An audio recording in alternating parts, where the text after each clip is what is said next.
I never thought my sister's wedding would be the day everything changed.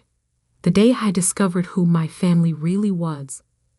The day I learned the truth about my Aunt Catherine's fortune. The morning started like any other wedding day.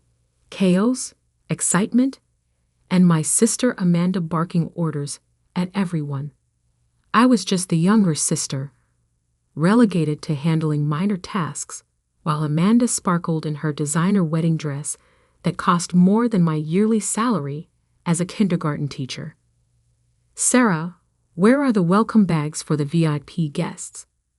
Amanda snapped, adjusting her veil for the 100th time. "And please tell me you're not wearing those shoes to my wedding." I looked down at my sensible heels, the nicest ones I owned. "These are what I have, Amanda. They're perfectly fine."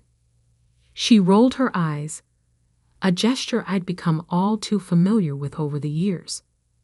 "This is why Aunt Catherine always preferred me, you know. You just don't understand class." The mention of Aunt Catherine made my heart ache. She passed away 3 months ago, and I still wasn't over it. Unlike the rest of my status-obsessed family, Aunt Catherine had been different. She lived modestly in her small cottage, tended her garden, and always had time to listen.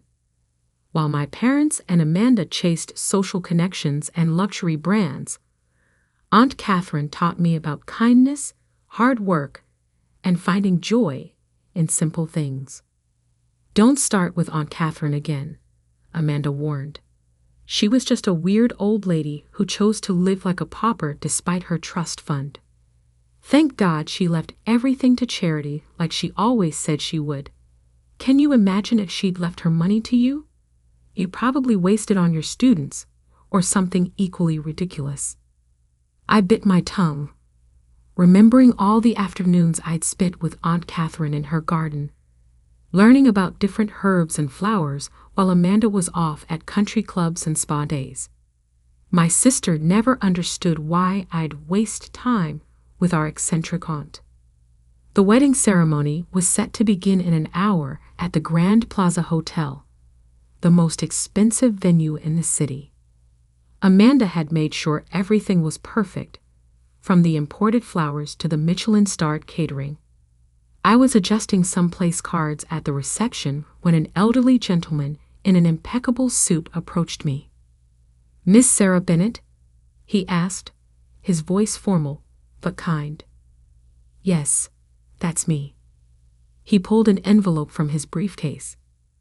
"I'm Harold Winchester, your Aunt Catherine's attorney. She left strict instructions that this letter was to be delivered to you precisely 3 months after her passing, and specifically on your sister's wedding day." My hands trembled as I took the envelope. It was heavy, sealed with wax, in an old-fashioned way that was so typically Aunt Catherine. But before I could open it, Amanda's voice cut through the air like a knife.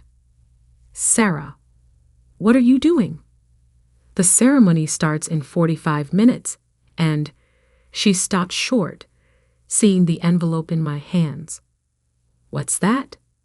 "It's from Aunt Catherine," I said quietly. "Her lawyer just delivered it." Amanda's perfectly made-up face twisted. Oh God, not more drama from that old woman. She's still causing problems even from the grave. Just throw it away, Sarah. This is my day. Our parents, attracted by the commotion, hurried over. "What's going on?" Mom demanded, her surgeon's trained eye taking in the scene.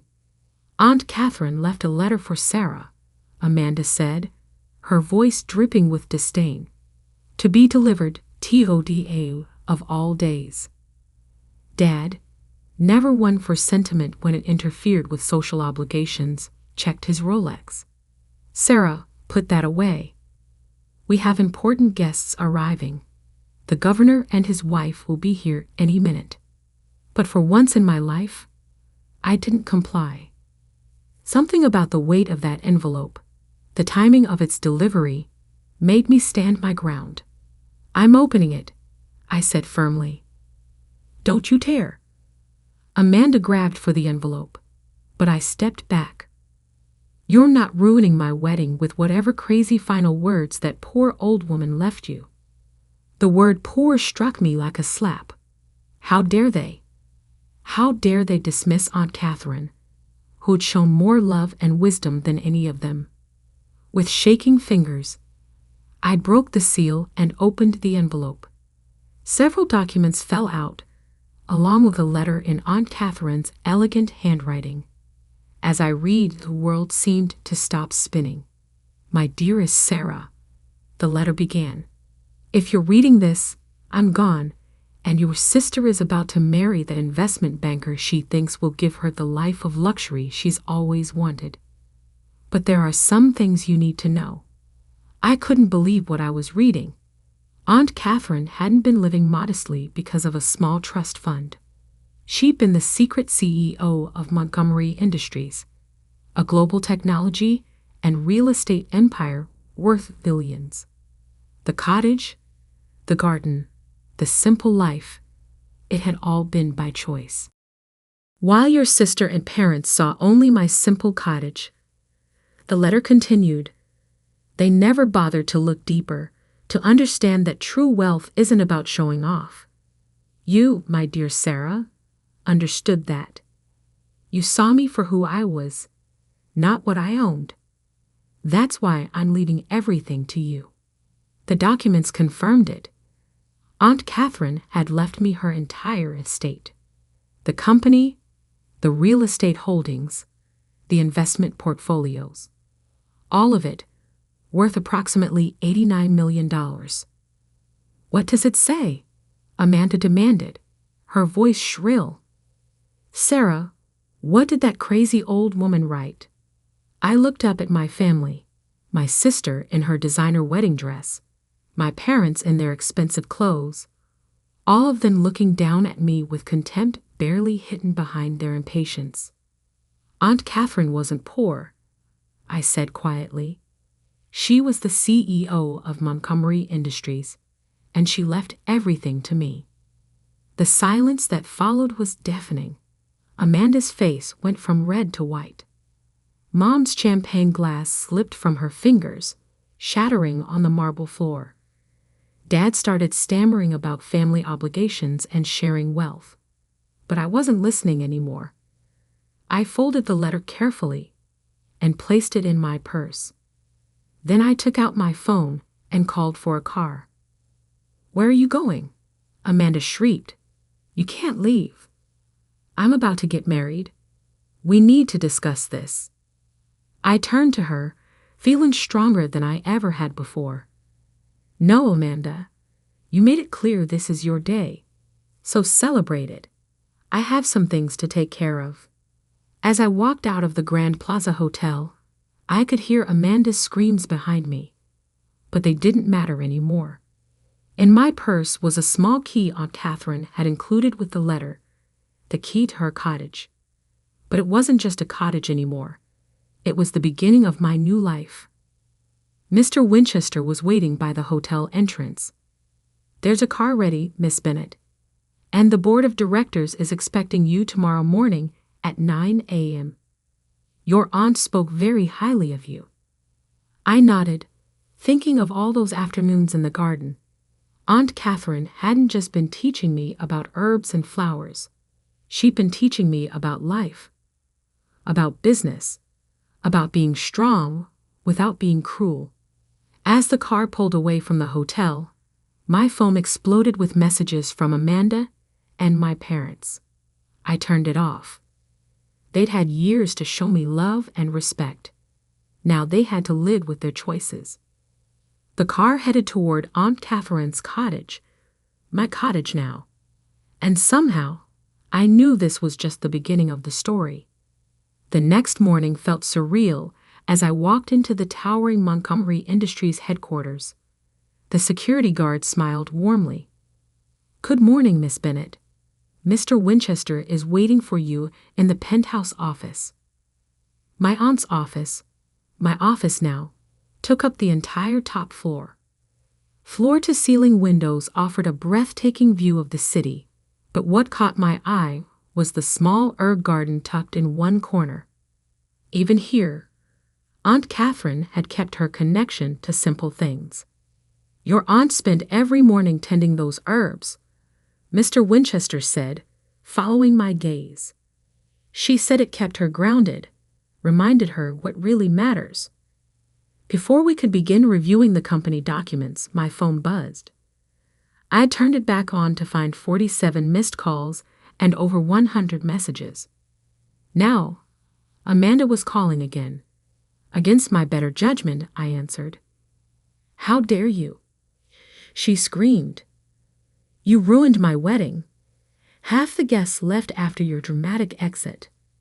The governor's wife was asking questions about Aunt Catherine and Montgomery Industries. Do you have any idea how embarrassing that was?" "I'm sorry your wedding didn't go as planned," I said calmly, channeling Aunt Catherine's strength. "But I'm not sorry for opening that letter. We're family." Amanda's voice suddenly turned sweet. "We need to discuss this inheritance as a family. Daddy's already talking to his lawyers. You can't possibly handle a company this size. You're a kindergarten teacher, for God's sake." Mr. Winchester, who'd been pretending not to listen, handed me a stack of papers. The top document made me smile. "Actually, Amanda, I can. Aunt Catherine spent the last 5 years secretly training me.